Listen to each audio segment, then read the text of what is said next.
Hello friends, क्या हाल चाल है जी। चलो सभी का हालचाल बढ़िया होना चाहिए। तो फाइनली मैं एक बार दोबारा से अपनी सीएस फैमिली के सामने यहाँ पर आ चुका हूँ जी। आज हमारी अमेंडमेंट क्लास हम 4 यहाँ पर डिस्कस करने जा रहे हैं और मैंने कल भी कम्युनिटी फोल्डर के अंदर डाला था कि आज हम डिस्कशन करेंगे आपकी अदर सोर्स में जो अमेंडमेंट्स हैं, आज हम वो कंप्लीट करेंगे जी। और जो आपकी डिविडेंड की टैक्सेशन में जितने भी अमेंडमेंट्स आई हैं, आज हम वो यहाँ पर कंप्लीट करेंगे। तो आज हमें मेन 2 टॉपिक यहाँ पर कंप्लीट करने हैं। एक तो अदर सोर्स के अमेंडमेंट्स और जो डिविडेंड की टैक्सेशन में जो भी अमेंडमेंट्स होंगी वो भी आज हम कंप्लीट कर लेंगे। बट उससे पहले सर प्लीज आपसे मेरी हाथ जोड़ के रिक्वेस्ट है कि अभी तक मैंने 3 अमेंडमेंट क्लास डाल दी हैं। बेसिक कॉन्सेप्ट्स की मैंने डाल दी है, सैलरी की मैंने डाल दी है और कैपिटल गेन की मैंने डाल दी है। तो प्लीज तीनों अमेंडमेंट क्लास आपने जरूर देखनी है, क्योंकि वो तीनों अमेंडमेंट क्लास आपके जून एग्जाम के लिए मोस्ट इंपोर्टेंट। मैं आपको बार बार कह रहा हूं सर, जिन बच्चों के एग्जाम दिसंबर में थे या जिन्होंने पुराना लॉ पढ़ा है, सर अगर पुराने लॉ के आप बेस पे जाओगे ना तो एग्जाम में फिर आपको दिक्कत आने वाली है। तो प्लीज आपसे मेरी हाथ जोड़ के रिक्वेस्ट है, क्योंकि आपकी कैपिटल गेन में जो अमेंडमेंट्स आई हैं that is most important amendment. Basic concept के अमेंडमेंट्स हैं, सैलरी के अमेंडमेंट हैं। इट मींस इस बार के जिनके भी एग्जाम जून में है ना, इस बार फाइनेंस एक्ट 18 में जितनी अमेंडमेंट्स आई हैं वो सारी ही अमेंडमेंट्स अपने आप में मोस्ट इंपोर्टेंट हैं। और सर बिलीव मी, मेरा दिल अंदर से इस बार ये बात कहना चाह रहा है कि जिसके एग्जाम न्यू सिलेबस में है या ओल्ड में है, इस बार 5 हेड में से क्वेश्चन बहुत सारे बनेंगे। मेरा दिल ये बात कह रहा है, क्योंकि अभी तक आपके 5 हेड में से क्वेश्चन इतने बन नहीं रहे थे। बट इस बार इतनी बढ़िया बढ़िया अमेंडमेंट्स आई है ना, इतनी बढ़िया बढ़िया अमेंडमेंट्स आई हैं कि एग्जामिनर बिना क्वेश्चन दिए वो रह ही नहीं सकता। तो चाहे वो आपके एग्जाम सीएस प्रोफेशनल के हैं, चाहे वो सीएस एग्जीक्यूटिव के हैं, अगर आपके एग्जाम जून में है तो प्लीज, अगर आपने अमेंडमेंट क्लास सही तरीके से नहीं देखी तो प्लीज आपसे रिक्वेस्ट है सर, सारी अमेंडमेंट्स मैं यहां पर डाल रहा हूं, विद एग्जाम्पल डाल रहा हूं और ट्राई कर रहा हूं कि अपनी तरफ से आपको बेस्ट दे पाऊं कि अमेंडमेंट्स को सिंपल लैंग्वेज में आपने कैसे समझना है, वो सारी बातें मैं यहां पर कोशिश कर रहा हूं। ठीक है जी। और थैंक यू सो मच आपको इतना प्यार देने के लिए, जो आप मैसेज करते हो और कमेंट बॉक्स में डालते हो। हाँ, जो लोग डिसलाइक करते हैं उन्हें भी थैंक यू सो मच, क्योंकि सर अगर आप डिसलाइक नहीं करोगे तो बिलीव में मेरे अंदर मोटिवेशन नहीं आएगा। तो जो लाइक करते हैं वो मेरा मोटिवेशन है, बट जो डिसलाइक भी करते हैं उन्हें भी थैंक यू। इट मींस मैं अपना पूरा जी जान लगा दूंगा सर, एक दिन तो ऐसा आएगा कि आप भी कभी ना कभी मुझे लाइक करोगे। बट कोई दिक्कत वाली बात नहीं है सर, जो आपका रिस्पॉन्स है आप मुझे दिया करो। मैं पूरी ट्राई करूंगा कि अपना बेस्ट मैं आपको दूं, मतलब जो मेरे अंदर कमियां हैं वो सारी इंप्रूव करके मैं आपके सामने यहां पर निकल कर आऊं। ठीक है जी। तो इन्हीं बातों के साथ मैं अमेंडमेंट क्लास 4 यहां पर स्टार्ट करने जा रहा हूं जी। तैयार हो पूरी तरह से? पक्का पक्का? हाउस द जोश? High sir. चलो जी, अमेंडमेंट क्लास नंबर 4 हमें यहां पर स्टार्ट करनी है। तो अमेंडमेंट क्लास 4 में सबसे पहली जो अमेंडमेंट हम करने जा रहे हैं ना, that is income under head other source. अब बच्चा ये बात कहना चाह रहा है, सर मैंने कहा हाँ सर, जो आप ये अदर सोर्स की बात कर रहे हो तो अदर सोर्स में अमेंडमेंट्स हमारी आई कहां पर है?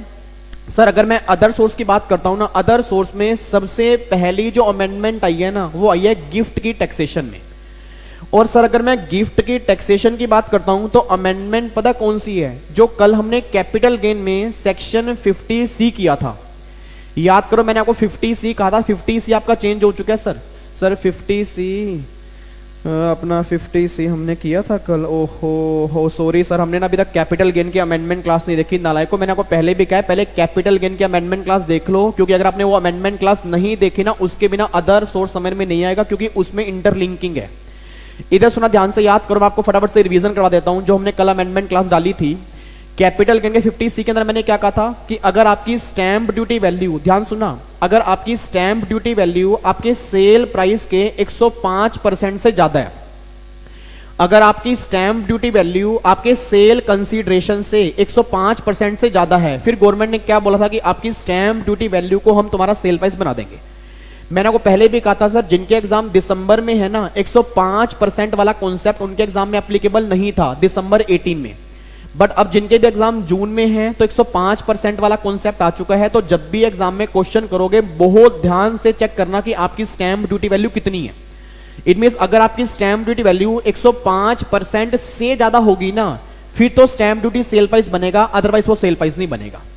अब बच्चा ये बात कहना चाह रहा है, सर उसका इफेक्ट हमारा गिफ्ट में कैसे पड़ेगा? आओ एक बार देखते हैं जी। याद करो सर, मैंने कहा था गिफ्ट के केस में ना आपकी गिफ्ट 3 तरह की होती हैं। या तो गिफ्ट होता है हमारा मनी वाला, या गिफ्ट होगा मूवेबल वाला, और या वो गिफ्ट होगा इमूवेबल वाला। अब मनी वाले केस में कोई भी चेंज आपका नहीं है, जो आपने पहले पढ़ा था वो 50,000 रुपए की लिमिट है, एग्रीगेट वैल्यू, वो सारी बातें आज भी सेम है। मूवेबल प्रॉपर्टी के हम क्लास में 2 पॉइंट करते थे, या तो मूवेबल प्रॉपर्टी आपने ट्रांसफर की होगी विदाउट कंसिडरेशन, या आपने की होगी इन एडिक्वेट कंसिडरेशन। उन दोनों में भी कोई चेंज नहीं है, मतलब जो आपने पहले किया वही आज है। इट मींस जून एग्जाम में सेम आपने लो पढ़ना, उसमें कोई चेंज नहीं करना। सर अगर मैं अमेंडमेंट की बात करूं ना, अमेंडमेंट आई है इमूवेबल प्रॉपर्टी में, बट वो भी हर केस में नहीं। इमूवेबल प्रॉपर्टी में अगर विदाउट कंसीडरेशन है तो स्टैंप ड्यूटी वैल्यू 50,000 से ऊपर होगी, तो उस केस में फिर हमारा वहां पर वैल्यू बन जाती है, गिफ्ट का लो बन जाता है, वहां पर भी कोई चेंज नहीं है। सर फिर चेंज आया कहां पर है? चेंज पता कहां पर आया है कि अगर immovable property in adequate consideration में होगी ना, चेंज आपका वहां पर आया है। तो एक बार प्लीज मुझे दोबारा से बता दो सर, मेरी फैमिली के बच्चे एनर्जी के साथ यहां पर बैठेंगे। सर बिलीव मी, मैं आपकी एनर्जी से यहां पर पढ़ा रहा हूं बंद कमरे के अंदर। मैं इतना कहता हूं कि मेरे अंदर इतनी एनर्जी भगवान पैदा कर देना, बिलीव मी, आपसे इतना मुझे मोटिवेट कर दे कि जब मैं यहां पर बोलूं ना, आपके दिल पर बात लगे कि यार विवेक सर बोल रहे हैं। तो प्लीज यहां पर ध्यान सुना सर, अमेंडमेंट कहां पर आई है? मनी वाले केस में कोई चेंज नहीं आया, मूवेबल वाले केस में कोई चेंज नहीं आया, इमूवेबल विदाउट वाले केस में कोई चेंज नहीं है। अगर इन एडिक्वेट कंसीडरेशन होगा ना, वहां पर आपका चेंज आ गया। अच्छा आप मेरे एक बात सोच के बताना सर, अभी तक आपने बताना, अभी तक इमूवेबल में इन एडिक्वेट वाले केस में आप क्या करते थे? अभी तक सर हम ये चेक करते थे कि अगर स्टैंप ड्यूटी वैल्यू और सेल प्राइस का डिफरेंस अगर 50,000 से ज्यादा होगा ना, तो वो सारा डिफरेंस हमारी अदर सोर्स की इनकम बन जाता था। सर अभी तक आपने यही किया होगा, आपके पास जो भी बुक्स होंगी उस बुक्स को ध्यान से पढ़ना, आपने यही पढ़ा होगा कि अगर सेल प्राइस और स्टैंप ड्यूटी इसका डिफरेंस अगर 50,000 से ऊपर है, तो वो सारा डिफरेंस हमारी अदर सोर्स की इनकम बनता है। अब यहां पर चेंज पता क्या आया है? जो 50C हमारा जो सेक्शन था और एक 43CA, ये हमारा सेक्शन अभी हमने अमेंडमेंट में किया नहीं है क्योंकि पीजीबीपी के अंदर आएगा, उसको भी छोड़ दो। जो 50C में हमने किया था ना 105% वाला कॉन्सेप्ट, अब उसका इफेक्ट आपका यहां पर आ चुका है।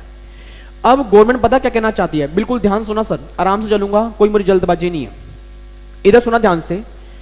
गवर्नमेंट ये बात कहना चाह रही है कि अगर आपने immovable property in adequate consideration में रिसीव्ड की है ना, तो हम आपके हाथ में अदर सोर्स का लो तब लगाएंगे अगर आपने ये 2 कंडीशन सेटिस्फाइड की हैं। एक बार दोबारा से, गवर्नमेंट ये बात कहना चाह रही है कि अगर किसी पर्सन ने immovable property in adequate consideration में रिसीव की है, तो हम गिफ्ट का लो तब लगाएंगे अगर ये 2 कंडीशन सेटिस्फाइड है। सबसे पहली कंडीशन गवर्नमेंट ने क्या बोली है कि अगर तुम्हारी stamp duty value sale consideration के 105% से ज्यादा होनी चाहिए, पहली कंडीशन तो ये। एंड दूसरी कंडीशन वो कह रहे हैं कि आपका डिफरेंस जो है ना वो 50,000 से ऊपर होना चाहिए। सर ध्यान रखना, ये वाला लो पहले भी था, 50,000 से ऊपर वाला लो पहले भी था, बट अब एक कंडीशन और आ चुकी है कि आपकी स्टैंप ड्यूटी वैल्यू जो है ना वो आपके सेल कंसीडरेशन के 105% से ऊपर होनी चाहिए। अब बच्चा ये बात कहना चाह रहा है, सर इट मींस आप ये बात कहना चाह रहे हो कि जब भी हमारे एग्जाम में अब अदर सोर्स वाला क्वेश्चन बनेगा, तो सबसे पहले हमें क्या चेक करना है? सबसे पहले हमें चेक करना है कि हमारा स्टैंप ड्यूटी वैल्यू हमारी सेल कंसीडरेशन के 105% से ऊपर हो, पहली कंडीशन, और डिफरेंस 50,000 से ऊपर हो। अगर ये दोनों कंडीशन सेटिस्फाइड होंगी ना, फिर जितना भी डिफरेंस होगा वो अदर सोर्स की इनकम बन जाएगा। देखो मैंने क्या लिखा है, if both conditions are satisfied then difference is taxable under head other source. बच्चा ये बात कह रहा है, सर आप इस प्रोविजन को प्लीज हमें एग्जांपल से समझा दो, क्योंकि हमें ना ऐसे समझ में नहीं आएगा। सर मेरी फैमिली के बच्चों ने बोला और आपका भाई यहां पर बैठे ना सुने, ऐसा हो ही नहीं सकता। इधर देखो ध्यान से, एग्जाम्पल करते हैं सर, बिलीव मी बहुत ध्यान से पढ़ना। मैं आपको बार बार कह रहा हूं सर, पता नहीं मेरा दिल इस बार क्यों कह रहा है, क्योंकि जून एग्जाम मुझे ऐसा क्यों लग रहा है कि 5 हेड में से क्वेश्चन बहुत सारे आने वाले हैं। तो प्लीज सर एग्जाम्पल नंबर 1 ध्यान से देखना। मिस्टर वीजी ने ना मिस्टर एक्स को इमूवेबल प्रॉपर्टी सेल की है 6 लाख की, स्टैंप ड्यूटी वैल्यू कितनी है? 7 लाख की। एक बात आप सोच के बताना सर, स्टैंप ड्यूटी 7 लाख रुपए है, सेल प्राइस आपका 6 लाख रुपए है। अब सबसे पहली कंडीशन क्या है?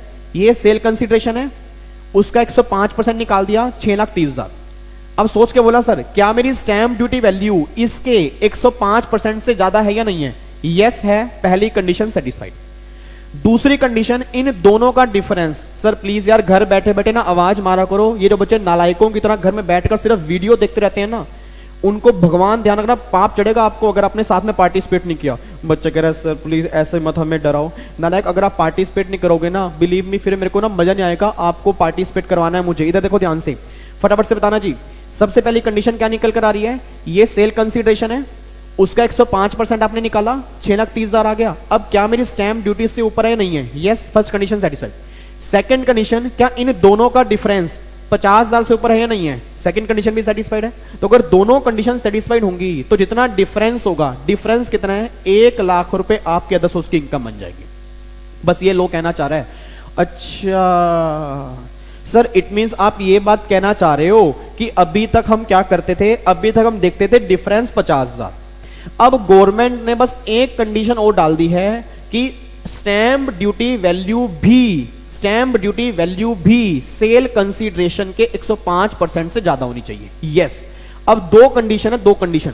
सबसे पहले चेक करोगे stamp duty value sale consideration के 105% से ऊपर हो, और दूसरी कंडीशन डिफरेंस 50,000 से ऊपर हो। अगर ये दोनों कंडीशन सेटिस्फाइड होंगी ना तो डिफरेंस आप टैक्सेबल कर देना।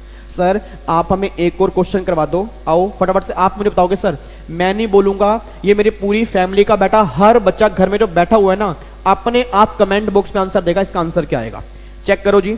मिस्टर वीजी का सेल कंसिडरेशन 6 लाख रुपए है, स्टैंप ड्यूटी वैल्यू 6,40,000 रुपए है। पहले तो ये बताओ इस 6 लाख का 105% कितना बनेगा जी, 6,30,000। अब सोच के बोलना, स्टैंप ड्यूटी वैल्यू 6,40,000 है और ये 6,30,000 है, तो क्या मेरी स्टैंप ड्यूटी वैल्यू 105% से ऊपर है या नहीं है? बिल्कुल है, फर्स्ट कंडीशन सेटिस्फाइड। बट दिक्कत क्या आ रही है बाबूजी, और मेरे बाबूजी दिक्कत क्या आ रही है? सर डिफरेंस 40,000 से कम है। देखो ना, डिफरेंस मेरा 50,000 से कम आ रहा है, क्योंकि डिफरेंस कितना 40,000 और 50,000 से कम है। सेकंड कंडीशन सेटिस्फाइड नहीं है तो अदर सोर्स में टैक्सेबल नहीं होगा, ये बात ध्यान रखना। तो सर मैं आपको बार बार कह रहा हूं, दो कंडीशन चेक करनी है, दो कंडीशन। पहली कंडीशन 105% वाली है और दूसरी कंडीशन 50,000 वाली है। 105% वाली तो सेटिस्फाइड है, बट 50,000 वाली सेटिस्फाइड नहीं है, तो यहां पर गिफ्ट का लोन नहीं लगेगा। एक क्वेश्चन मैं और करवा रहा हूं सर, उस क्वेश्चन को बहुत ध्यान से करना, क्योंकि यहां पर जो मैं क्वेश्चन कराऊंगा ना, बिलीव मी, इस क्वेश्चन को अगर आप ध्यान से करोगे तो एग्जाम में क्वेश्चन ऐसे ऐसे बनेंगे।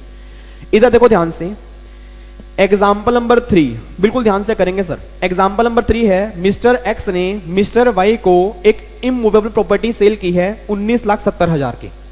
स्टैंप ड्यूटी वैल्यू कितनी है? 20 लाख रुपए की। पहले तो इतना बताना, सोच के बताना सर, यहां पर डिफरेंस कितना आ रहा है सर? डिफरेंस कितना आ रहा है? 30,000 रुपए। तो सिंपल सी बात है सर, 30,000 रुपए का डिफरेंस है, वैसे ही कंडीशन सेटिस्फाइड नहीं है तो गिफ्ट का लो यहां पर अप्लाई नहीं होगा। बच्चा कह रहा है सर क्या गिरे गिरे क्वेश्चन दे रहे हो, थोड़ा सा मुश्किल दो ना। आओ आगे पढ़ते हैं। इफ अगर sale consideration is 19,20,000 then what? Sir यहां पर मैं कह रहा हूं जल्दीबाजी मत करना, जो ये नालायक बच्चे एकदम बोल रहे हैं ना यस होगा, वो मेरे से मार खाएंगे। इधर देखो ध्यान से, अगर सेल कंसीडरेशन 19,20,000 है तो आंसर क्या होगा? पहले तो मुझे इतना बताओ, अगर सेल कंसीडरेशन 19,20,000 है, 19,20,000 का 105% कितना आएगा? 20,16,000 आएगा। अब सोच के बोल देना सर 20,16,000 आएगा, क्या मेरी स्टैंप ड्यूटी वैल्यू, यार प्लीज आंसर दे दो, क्या मेरी स्टैंप ड्यूटी वैल्यू इस सेल कंसीडरेशन के 105% से ज्यादा है या कम है? सर कम है, मेरी स्टैंप ड्यूटी 20 लाख है। अब सोच के बोलना, स्टैंप ड्यूटी वैल्यू 20 लाख है, स्टैंप ड्यूटी वैल्यू 20 लाख है और यहां 20,16,000 है, तो मेरी स्टैंप ड्यूटी कम आ रही है। तो अगर मेरी स्टैंप ड्यूटी कम आ रही है, पहली कंडीशन सेटिस्फाइड नहीं है।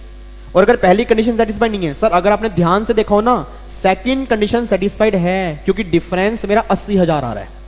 सर डिफरेंस 80,000 कैसे है? 19,20,000 ये सेल प्राइस है, 20 लाख रुपए क्या है? स्टैंप ड्यूटी वैल्यू है, डिफरेंस कितना है? 80,000। बट गवर्नमेंट ने क्या बोला, इस केस में हम टैक्सेबल नहीं करेंगे। सर मैं आपको बार बार कह रहा हूं, गलती से भी ना ये मत देखना सिर्फ 50,000 वाला कॉन्सेप्ट, आपको 105% भी देखना पड़ेगा। दोनों कंडीशन बोली है, मेरे लाल मेरे काले मेरे नोनू मेरे सोनू, दोनों कंडीशन बोली है। 105% से ज्यादा मेरी स्टैंप ड्यूटी वैल्यू हो और डिफरेंस भी 50,000 से ऊपर हो। अगर ये दोनों कंडीशन सेटिस्फाइड होंगी तो टैक्सेबल होगा, अदरवाइज नहीं होगा। यहां पर फर्स्ट कंडीशन सेटिस्फाइड नहीं है, सेकंड कंडीशन सेटिस्फाइड है, इसलिए यहां पर मैं टैक्सेबल नहीं कर पा रहा, क्योंकि गवर्नमेंट ने क्या बोला है, दोनों कंडीशन चेक करनी है। अच्छा आप देखो, यहां पर देखो मैंने वही लिखा, गिफ्ट का लो अप्लाई नहीं है। तीसरा केस, अगर मेरा सेल प्राइस 18 लाख होता, अब अपने बोल देना सर, अगर मेरा सेल प्राइस 18 लाख होता तो 18 लाख 105 कितना बनेगा, 18,90,000, 18,90, और मेरी स्टैंप ड्यूटी वैल्यू कितनी है, 20 लाख। ओहो, 20 लाख वो है, 18,90 ये है। और बल्ले बल्ले सर 105% से ऊपर चली गई, 105 से ऊपर चली गई, और डिफरेंस कितना आ रहा है सर, डिफरेंस कितना आ रहा है, 20 लाख और 18 लाख, सर 2 लाख रुपए का डिफरेंस आ रहा है, मतलब 50,000 से ऊपर आ रहा है। सेकंड कंडीशन भी सेटिस्फाइड, फर्स्ट भी सेटिस्फाइड, 2 लाख रुपए के ऊपर गिफ्ट का लो लग जाएगा। बस गवर्नमेंट ये बात कहना चाह रही है। सर अब ना हमें समझ में आ गया, इट मींस आप पता क्या कहना चाह रहे हो, अब अपना आराम से बैठ जाओ, हम आपको बताएंगे क्या कहना चाह रहे हो। सर आप ना ये बात कहना चाह रहे हो कि देखो गिफ्ट के लो में ना चेंज ही आया है कि मनी वाले केस में तो कोई चेंज नहीं आया, मूवेबल वाले केस में कोई चेंज नहीं आया, इमूवेबल में जो विदाउट वाला केस है वहां कोई चेंज नहीं है, इनएडिक्वेट वाले में चेंज आया है। और इनएडिक्वेट में ना चेंज ही आया है कि अगर स्टैंप ड्यूटी वैल्यू आपके सेल प्राइस के 105% से ज्यादा है और डिफरेंस 50,000 से ज्यादा है, अगर ये दोनों कंडीशन सेटिस्फाइड होंगी तो गिफ्ट का लो लगेगा, अदरवाइज नहीं लगेगा। सर जितने क्वेश्चन मैंने यहां पर आपको कराए हैं, अगर आपको ये समझ में आ जाते हैं ना तो बिलीव मी एग्जाम में इसके अंदर आप मार नहीं खाते। मेरी आपसे हाथ जोड़कर विनती है अपने छोटे भाइयों से, सर मुझे नहीं पता कि आप मेरी बातों को कितना सुनते हो, क्योंकि मैं आपको बोलता हूं कि हर बच्चे के साथ शेयर किया करो, आप मेरी बात मानते नहीं, बट आपको पता नहीं है सर बहुत सारे बच्चों के, बिलीव मी जितना सोशल रिस्पॉन्सिबिलिटी करोगे ना, किसी की दुआ आपको लग जाएगी, और कोई नहीं पता सर कहीं ना कहीं दुआ हमारी अटकी होती है। बिलीव मी मैं अपनी तरफ से अपना अच्छा काम कर रहा हूं, मैं अपना बेस्ट दे रहा हूं। मुझे पता है कि मान लो सर अगर मेरी वीडियो में जो बच्चे जो डिसलाइक करते हैं, इट मींस मैं उनको बुरा लगता हूं, कोई बात नहीं, अगर वो मेरे लिए बुरा बोलते हैं तो कुछ अच्छा भी तो बोलते होंगे। तो मैं तो हमेशा ये बात कहता हूं सर, मतलब आपकी अगर थोड़ी सी भी ब्लेसिंग मुझे लग गई ना, मेरी जिंदगी अपने आप बनना स्टार्ट हो जाएगी। तो जितना आप दूसरों का भला करोगे, आपको लगता है कि मैं दूसरों का भला क्यों करूं, आपको ये पता नहीं है कि जिस दिन आपने दूसरों का भला करना स्टार्ट कर दिया ना, भगवान भी सर ऊपर बैठा देख रहा है, वो कहीं ना कहीं से आपको आगे पहुंचा देगा। तो मैं तभी ये बात कहता हूं, बहुत सारे बच्चे तंग हैं सर, बहुत सारे बच्चे दुखी हैं जिनके एग्जाम क्लियर नहीं होते, तभी मैं कहता हूं कि भैया अमेंडमेंट क्लास मैं पैसे लेकर मैं क्यों आपसे चार्ज करूं, जब मैं सारी क्लास यहां पर डाल रहा हूं, तो आप प्लीज हर बच्चे के साथ शेयर क्या करो कि भैया अमेंडमेंट देख ले, इंपॉर्टेंट है, एग्जाम में आ सकती है। क्योंकि सर बिलीव मी अगर आप अपने आप रीड करोगे ना, कंफ्यूजन आ जाएंगी, दिक्कत ये नहीं है आपको समझ में नहीं आएगी, कंफ्यूजन आएगी। तभी मैं एग्जाम्पल के साथ करा रहा हूं कि अगर ये एग्जाम्पल एग्जाम में बने तो हमें क्वेश्चन कैसे करने हैं, कोई दिक्कत वाली बात तो नहीं है, पक्का। तो 3 एग्जाम्पल मैंने करवाए हैं, एग्जाम्पल 1, एग्जाम्पल 2 एंड एग्जाम्पल 3 के हमने 3 पार्ट किए हैं। देखो पहले केस में गिफ्ट का लो नहीं है, दूसरे में गिफ्ट का लो नहीं है, तीसरे में गिफ्ट का लो लग रहा है। तो पहली अमेंडमेंट जो अदर सोर्स में आई है ना, वो ये वाली आई है, इसमें कोई दिक्कत तो नहीं है ना, पक्का। Yes sir. सर दूसरी अमेंडमेंट क्या आई है, दूसरी अमेंडमेंट भी गिफ्ट के लो में ही है। याद करो सर, गिफ्ट के लो में ना आपने क्लास में ये पढ़ा होगा कि कुछ केस में गिफ्ट टैक्सेबल ही नहीं होता। सर अपना कुछ केस में गिफ्ट टैक्सेबल नहीं होता, हाँ सर आपने बताया था हमें, वो याद आ गया सर, याद आ रहा है, वही सर वो अपना रिलेटिव वाला पॉइंट, मैरिज वाला पॉइंट, विल, इनहेरिटेंस, ट्रस्ट, याद आ रहा है, कंटेम्पलेशन ऑफ डेथ। उन क्लोज में ना एक नया क्लोज आया, बस उन क्लोज में एक नया क्लोज ऐड हुआ है, बाकी सारे पुराने हैं। ये देखो यहां पर ध्यान से, अमेंडमेंट नंबर 3 है, gift not taxable in following case, relative, marriage, will, trust, ये सारे हैं, एटसेट्रा एटसेट्रा एटसेट्रा। एक क्लोज और ऐड गया, होल्डिंग कंपनी अगर 100% सब्सिडरी कंपनी को कोई गिफ्ट दे रही है, या वाइस वर्सा, 100% सब्सिडरी कंपनी अगर होल्डिंग कंपनी को दे रही है, तो इन दोनों केस में गिफ्ट की कोई टैक्सेबिलिटी नहीं आएगी। तो इतनी बात ध्यान रखना, सिंपल सा क्लोज आया सर, एग्जाम में आने के 0% चांस है, एग्जाम में बनने के चांसेस कम है, बट फिर भी सुन लो, अगर होल्डिंग कंपनी 100% सब्सिडरी कंपनी को दे रही है या वाइस वर्सा वाला केस है, तो उस केस में कोई भी गिफ्ट की टैक्सेबिलिटी नहीं आएगी। तो जो एक्सेप्शंस थी ना, उसमें एक एक्सेप्शन आपके यहां पर ये भी आ चुकी है। तो ये हमारी 3rd अमेंडमेंट आई है, इसमें तो कोई खास था नहीं ना, holding to subsidiary, subsidiary to holding, but ये ध्यान रखना 100% सब्सिडरी कंपनी होनी चाहिए, बस ये पॉइंट आपको ध्यान रखना है। चलो जी, ये हमारी अमेंडमेंट नंबर 3 है। अच्छा, अब यहां पर जो मेन अमेंडमेंट मुझे अब करवानी है, एक अब यहां पर करवानी है डिविडेंड की टैक्सेशन। इधर सुना ध्यान से, आप मेरी तरफ देखो, ये आपकी आंखें मुझे देख रही हैं सर, मेरे सामने कैमरा है, बट मैं ये मान रहा हूं कि मेरे छोटे छोटे बच्चे मेरे सामने बैठे हैं, चाहे वो प्रोफेशनल के हैं, एग्जी के हैं, मेरे लिए तो मेरे छोटे भाई हैं। इधर सुना ध्यान से, अब आप मेरी तरफ देख रहे हो ना, इधर देखना, आंखें से आंखें मिलाकर देखना, सिर्फ आपने मेरी आंखों में देखना है। एक बात मैं सोच के बताना, डिविडेंड की टैक्सेशन में अभी तक आपने क्या किया होगा? सर डिविडेंड की टैक्सेशन में ना हमें याद आ रहा है कि आपने क्लास में ये कहा था कि अगर कोई डोमेस्टिक कंपनी अपने शेयर होल्डर को डिविडेंड डिस्ट्रीब्यूट करती है ना, तो वो डोमेस्टिक कंपनी सीडीटी काट लेती है और वो शेयर होल्डर के हाथ में एग्जम्प्ट होता है। बट सारा एग्जम्प्ट नहीं होता सर, 10 लाख तक एग्जम्प्ट होता है और 10 लाख से ऊपर वो 10% से टैक्सेबल होता है। और सीडीटी का रेट क्या था? 15%, और आपका 12% लगेगा सरचार्ज। उस टाइम 3% सेस आपने पढ़ा होगा, अब वो रेट चेंज हो गया, पहला तो 4% सेस हो गया। देखो सबसे पहली अमेंडमेंट कोई खास बड़ी नहीं है, बट सर रेट के अंदर फर्क आएगा। आपने कैलकुलेशन गलत कर दी, फिर आपका आंसर गलत आएगा। क्योंकि सोच के देखो, अगर आपने रेट ही गलत लिखा, रेट गलत, डिविडेंड गलत, डिविडेंड का टैक्स गलत, तो आपका आंसर गलत। अब सुना ध्यान से, रेट क्या बनेगा, इधर देखो ध्यान से।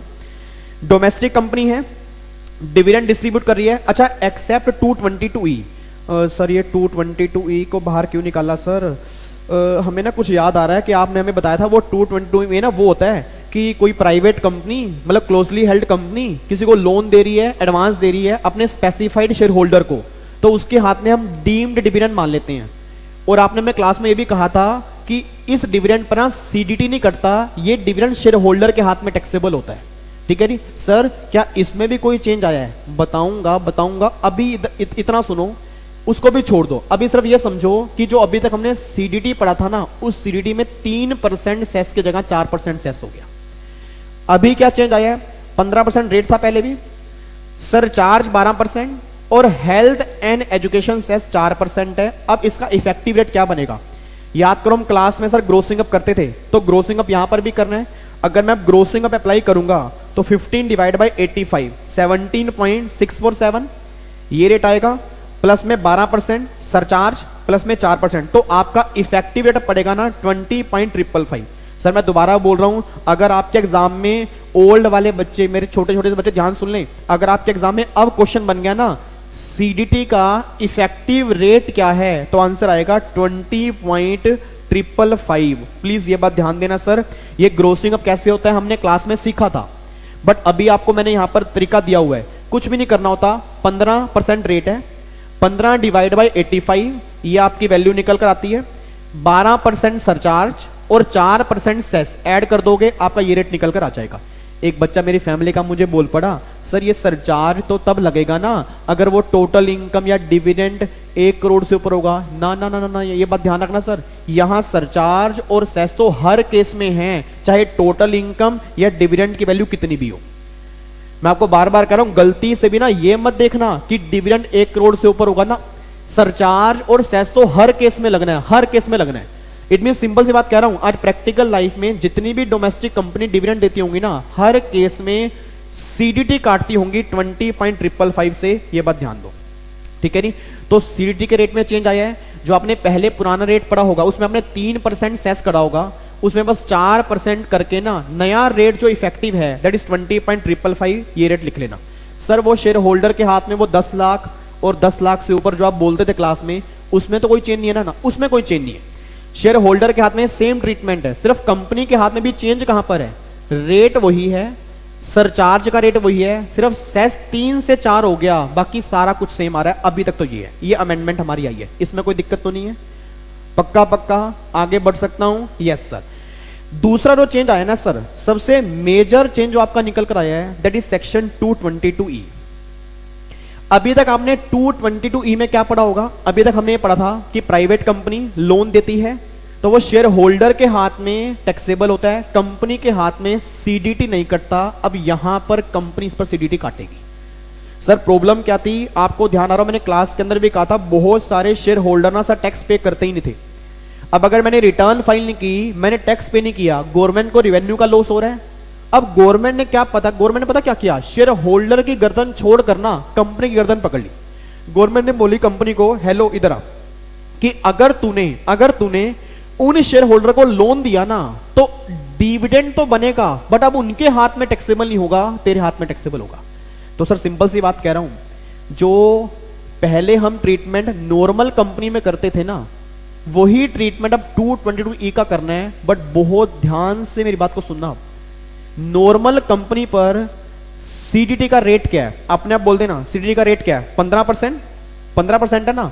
अब 222E वाले केस में सीडीटी लगेगा 30%। तो प्लीज सर मेरी क्लास, मेरी फैमिली का हर बच्चा यहां पर आंसर फटाफट से एनर्जी के साथ देगा। अगर एग्जाम में क्वेश्चन बना 222E का, तो सीडीटी का नया रेट क्या है, 30%। और अगर नॉर्मल क्वेश्चन बना, नॉर्मल कंपनी है, 222E का नहीं है, तो रेट क्या बनेगा, 15%। इधर देखो ध्यान से, इधर देखो, old law 222E, no CDT in hands of company, कोई सीडीटी नहीं था, taxable in hands of shareholder. अब ये खत्म हो चुका है जी, अब ये खत्म हो चुका है। प्लीज अपनी बुक से ओल्ड रो काट देना। अब ये शेयर होल्डर के हाथ में टैक्सेबल नहीं है, कंपनी के हाथ में टैक्सेबल है। देखो न्यू लो क्या है, now deduct CDT by company at the rate 30%, but no grossing up. Oh my God sir, it means आप ये बात कहना चाह रहे हो कि जो हमने 15% वाले में वो ग्रोसिंग अप किया 15/85, फिर सरचार्ज, क्या वो यहां नहीं है ना, यहां नहीं है। यहां गवर्नमेंट ने साफ साफ कहा है ग्रोसिंग अप कॉन्सेप्ट जो है ना, ग्रोसिंग अप कॉन्सेप्ट जो है हम हर केस में एप्लीकेबल करेंगे, बट 222E वाले केस में एप्लीकेबल नहीं करेंगे। तो सर फिर इसमें रेट क्या बनेगा, निकालो फटाफट से। 30% रेट है, प्लस में 12% सरचार्ज, प्लस में 4% सेस, तो 34.944 आपका ये रेट बनेगा। और शेयर होल्डर के हाथ में अब टैक्स नहीं लगेगा। पहले शेयर होल्डर के हाथ में टैक्स था ना, अब वही सेम ट्रीटमेंट शेयर होल्डर के हाथ में। अब डिविडेंड एग्जम्प्ट है, इसमें कोई टैक्सेबिलिटी नहीं आएगी। तो मुझे फटाफट से बोल देना सर चेंज क्या निकल कर आया। हाँ जी, डिविडेंड की टैक्सेशन में चेंज क्या आया, बोलो मेरे भाइयों, मेरे प्यारे प्यारे बच्चों, बोलो चेंज क्या निकल कर आया। सर चेंज ना हम आपको बताएंगे। सबसे पहला चेंज आपका ये निकल कर आया है कि जो सीडीटी का रेट था 15% आज भी है, पहले भी था। फर्क सिर्फ इतना आया है कि पहले 3% सेस था, अब 4% हो गया, उससे हमारा इफेक्टिव रेट चेंज हो गया। Very good sir. दूसरा जो सबसे खतरनाक चेंज आया है ना, जो आप क्लास में बोलते थे कि वो प्राइवेट कंपनी वाला हम डीम डिविडेंड मानेंगे और कंपनी सीडीटी नहीं काटेगी, शेयर होल्डर टैक्स पे करेगा, अब रिवर्स हो गया। अब रिवर्स हो गया। रिवर्स मींस अब शेयर होल्डर के हाथ में एग्जम्प्ट है। अब शेयर होल्डर के हाथ में एग्जम्प्ट है किस सेक्शन में, 1034 में अब उसके हाथ में एग्जम्प्ट है, कंपनी सीडीटी काटेगी, बट किस रेट से, 30%। क्या ग्रोसिंग अप होगा, नहीं होगा। तो 30 प्लस में 12 प्लस में 4, 34.944 ये हमारा रेट बनेगा सीडीटी का। तो मेरी बात समझ में आती है, पक्का पक्का आप गलती तो नहीं करोगे ना सर। सर ध्यान रखना, मैं दोबारा बोल रहा हूं, नॉर्मल रेट में ग्रोसिंग अप कॉन्सेप्ट लगना है। 222E वाले केस में ग्रोसिंग अप कॉन्सेप्ट मत लगा देना, एग्जामिनर गलती कर देगा, आपकी काटा मार देगा बड़ा बड़ा। तो ग्रोसिंग अप कहां करना है यार, मुझे ना डर लगता है आप गलती ना कर दो, मैं तभी बार बार बोलता हूं, आपको लगता है विवेक सर पागल हो गए हैं। ग्रोसिंग अप कहां पर करना है सर, ग्रोसिंग अप करना है हर केस में, 222E वाले केस में नहीं करना। तो अगर क्वेश्चन बनेगा 222E का रेट क्या है, 30%, वहां पर है 15, बट वहां पर ग्रोसिंग अप करना है, यहां ग्रोसिंग अप नहीं करना। आपने आप बोल देना वहां इफेक्टिव रेट क्या आ रहा है, वहां का इफेक्टिव रेट है 20.555, 20.555, 20.555, 20.555, और वहां का रेट क्या बन गया, 34.944। ये हमारा नया लो जो बना है, इसका ग्रोस रेट, अपना इफेक्टिव रेट हमारा ये वाला है। ठीक है जी, ये हमारी अमेंडमेंट आई है टैक्सेशन ऑफ डिविडेंड में। ठीक है, तो यहां पर ग्रोसिंग अप नहीं है। और एक लास्ट अमेंडमेंट बस अदर सोर्स की है, उसके अंदर सिंपल सी अमेंडमेंट है, जो हमारा चार्जिंग सेक्शन है 56, उसके अंदर बस इन्होंने एक पॉइंट डाल दिया कि अगर कोई भी कॉम्पनसेशन मिलता है, अगर आपको कोई भी कॉम्पनसेशन मिलता है किस चीज के लिए, modification and termination of contract. It means आपने कोई कॉन्ट्रैक्ट किया सर, आपने कोई कॉन्ट्रैक्ट किया, उसमें कुछ मॉडिफिकेशन की है, उसमें कुछ आपने टर्मिनेट, मतलब वो कॉन्ट्रैक्ट टर्मिनेट कर दिया, उसके लिए जो पैसा मिलेगा ना, अगर वो बिजनेस कॉन्ट्रैक्ट नहीं है तो इनकम आपकी अदर सोर्स में टैक्सेबल हो जाएगी। बस ये ध्यान रखना, सिंपल सी बात कर रहा हूं सर, ऐसा पैसा जो मॉडिफिकेशन या टर्मिनेशन के लिए मिला और जो किसी भी हेड में और टैक्सेबल नहीं हो पा रहा, तो वो सारा पैसा अब अदर सोर्स में गवर्नमेंट टैक्सेबल कर देगी। पहले यहां पर आर्ग्यूमेंट थे, कुछ हाई कोर्ट की जजमेंट थी, वो बोलती थी टैक्सेबल है। अब गवर्नमेंट ने लो ही बना दिया कि भैया अगर कोई पैसा मिल रहा है मॉडिफिकेशन टर्मिनेशन के लिए और जो किसी भी हेड में टैक्सेबल नहीं हुआ ना, अब वो अदर सोर्स में टैक्सेबल होगा, ये बात ध्यान देना। तो बस ये सारी अमेंडमेंट सर हमारी निकल कर आई हैं। ठीक है, अब मुझे मेरी पूरी फैमिली अगर 5 मिनट में या 3 मिनट में मुझे पूरी अमेंडमेंट बता देना सर, बिलीव मी मजा आ जाएगा। सर हम बताएंगे, सबसे पहले अमेंडमेंट कहां पर आई है सर, आई है गिफ्ट के लो में।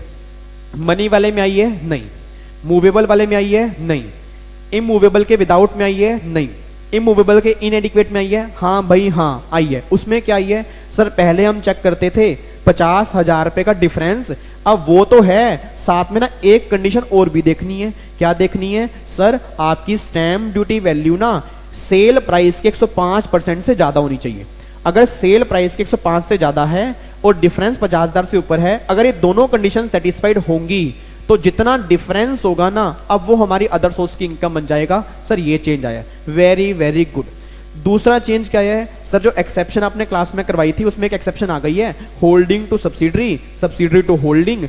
अगर 100% सब्सिडरी है तो वहां पर गिफ्ट का लोन ही लगेगा। फिर तीसरे अमेंडमेंट सर, आप कैसी कैसी बात कर रहे हो सर, तीसरी अमेंडमेंट पता है आपको कौन सी आई है? मैंने कहा बताओ सर, तीसरी अमेंडमेंट आपकी यहां पर निकल कर आई है डिविडेंड की टैक्सेशन की। डिविडेंड की टैक्सेशन में हमने क्या किया, डिविडेंड की टैक्सेशन में बस इतनी बात ध्यान रखना सर, आपको ध्यान रखना है कंपनी के हाथ में सीडीटी के दो रेट है, एक तो मैंने बोला 15% वाला और एक मैंने बोला 30% वाला। 15% वाला नॉर्मल है, 30% वाला कौन सा है, 222E। बट इतना ध्यान रखना, यहां पर 12% सरचार्ज है, यहां भी 12 है, यहां 4% सेस है, यहां भी 4 है। फर्क की आ रहा है सर, फर्क ही आ रहा है, यहां ग्रोसिंग अप करना है और यहां ग्रोसिंग अप नहीं करना, बस ये फर्क आ रहा है। ठीक है, इसका इफेक्टिव रेट बनेगा 20.555, उसका इफेक्टिव रेट बनेगा 34.944, 34 या 34.944। ये बस आपका चेंज आया है। और एक आपने बोल दिया अगर कोई पैसा मिला टर्मिनेशन या मॉडिफिकेशन के लिए जो किसी भी हेड में टैक्सेबल नहीं हुआ, वो सारा पैसा अदर सोर्स में आ जाएगा। सर बस ये हमारी अमेंडमेंट्स आई हैं अदर सोर्स में। तो आई होप सर 4 चैप्टर हम कंप्लीट कर चुके हैं, बेसिक कॉन्सेप्ट का, सैलरी का, कैपिटल गेन का और अदर सोर्स का।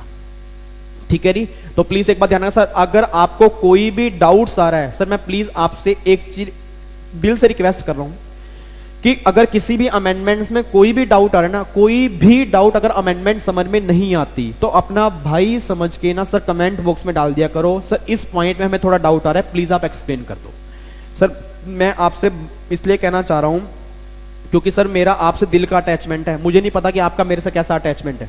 मैं दिल से प्यार करता हूं तो बोलता हूं सर, अदरवाइज सर बिलीव मैं आपको बार बार कह रहा हूं, क्योंकि जिस एनर्जी के साथ मैं यहां पर पढ़ाता हूं ना, जिस एनर्जी के साथ, अगर आप कई बार ना सामने हमारा रूम खुला होता है तो कई बार मतलब बच्चे आते हैं बाहर तो वो देख रहे थे विवेक सर भाई साहब पगला तो नहीं गए। मुझे पता है कि मैं चाहे मुझे लोग पागल समझें, चाहे मुझे लोग पागल समझें, चाहे मुझे कुछ भी समझें, मैं पागल होके भी आपको मेरी बात अगर समझ में आ जाए ना, मेरे लिए वो बहुत बड़ी बात है। इट मीन सर मैं पागल बनने को भी तैयार हूं, बट आपको पॉइंट समझ में आना चाहिए, क्योंकि अगर ये पॉइंट समझ में नहीं आएगा ना और एग्जाम में आ गया फिर आपको दिक्कत आएगी। तो प्लीज आपसे मेरी हाथ जोड़ के रिक्वेस्ट है, कोई भी डाउट्स आ रहा है पूछा करो। और सर एक मैं उनसे भी रिक्वेस्ट करता हूं कि जो बच्चे मेरी इनकम टैक्स की बुक कह रहे हैं बार बार, सर मैं आपको पहले भी कह रहा हूं जीएसटी की मेरी बुक्स आ चुकी हैं, इनकम टैक्स की बुक में यार मेरा डिले हो रहा है क्योंकि बहुत सारी अपडेशन मैं कर रहा हूं। तो अगर आपका किसी ऑथर की बुक है उसको आप रेफर कर लो, कोई दिक्कत नहीं है, जितने डाउट्स आ रहे हैं मुझसे पूछ लो यार। बिलीव मी, मैंने कभी ये नहीं सोचा कि अगर आप किसी और की बुक से डाउट पूछोगे तो मुझे क्या लगेगा, नहीं नहीं नहीं सर मेरा दिल ऐसा नहीं है। बिलीव मी, आप पता नहीं कितने लोग मुझे जानते हैं, अगर आप मुझे दिल से जानते हो ना, मेरा दिल बिल्कुल भी ऐसा नहीं है। मैं आपको ये बात कहता हूं कि आप कहीं से भी डाउट ले लो, जिस टाइम मेरी बुक आ जाएगी ना, जिस टाइम मेरी बुक आ जाएगी मैं अपने आप ही अनाउंसमेंट कर दूंगा, बट उस चक्कर में आप स्टडी डिले मत करो। रिवीजन क्लासेस सारी वो दिसंबर वाली हैं, वही सारी देख लो, उसकी अमेंडमेंट यहां से देख लो, और कुछ मिसलिनियस चैप्टर की amendment class, sorry revision class miscellaneous chapter की मैं यहां पर डाल दूंगा। तो मैं आपको बार बार कह रहा हूं सर, अगर आपका पेपर टैक्स का है ना या एडवांस टैक्स का है, वो दिक्कत आपकी नहीं है, वो दिक्कत मेरी है। बट अगर आप हार्डवर्क नहीं करोगे सही तरीके से, अगर आपका माइंड ही कंफ्यूज होगा ना, आपके माइंड में अलग अलग विचार चल रहे होंगे, आप लाइफ में कभी सक्सेसफुल नहीं हो सकते। तो आपको अपने ऊपर विश्वास करना पड़ेगा, अपनी लाइफ से अपने करियर से प्यार करना पड़ेगा, और बहुत कायदे से पढ़ना पड़ेगा, बहुत कायदे से। ठीक है जी, तो बस यही बात मैं बोलूंगा एज ए बड़ा भाई होने के नाते। बाकी बस यार शेयर करना, बहुत सारे बच्चों की हेल्प करो, क्या पता कहां से आपकी कृपा, मतलब भगवान कहीं ना कहीं अगर ब्लेसिंग आ जाएंगी ना तो बहुत बढ़िया रहेगा। ठीक है जी, तो शेयर करना, लाइक करना, कमेंट करना अपने फीडबैक को, और वही जो बच्चे डिसलाइक करते हैं कोई दिक्कत नहीं है, मे बी कोई आज कमी बता ही दे ये कमी है, ठीक है जी, कोई दिक्कत वाली बात नहीं है। ना अच्छे लगे डिसलाइक करते रहो, जैसे आपको जो अच्छा लगता है सर, मैं अपने दिल से काम करूंगा। आपका लाइक मेरे मोटिवेशन है, आपका डिसलाइक भी मेरा मोटिवेशन है। आप मुझे कैसे हरा पाओगे, क्योंकि मैं हारने या जीतने के लिए नहीं आया, मेरा एक अलग ही लेवल है, मुझे अपना काम करना है, बस मुझे इतना पता है। ठीक है जी, चलो बाकी मुलाकात करूंगा नेक्स्ट अमेंडमेंट क्लास के अंदर। इतना यहां तक देख लेना, और जो बच्चे अपनी फैमिली से कनेक्टेड नहीं है उन्हें प्लीज सबको बोल दो कनेक्टेड हो जाएं, यहां पर हम बहुत काम करने वाले हैं, बस ध्यान रखना। ठीक है जी, ओके जी, bye bye, tata, thank you so much, Jai Hind, God bless you, take care, love you, bye bye, Jai Hind, जय हिंद, जय हिंद।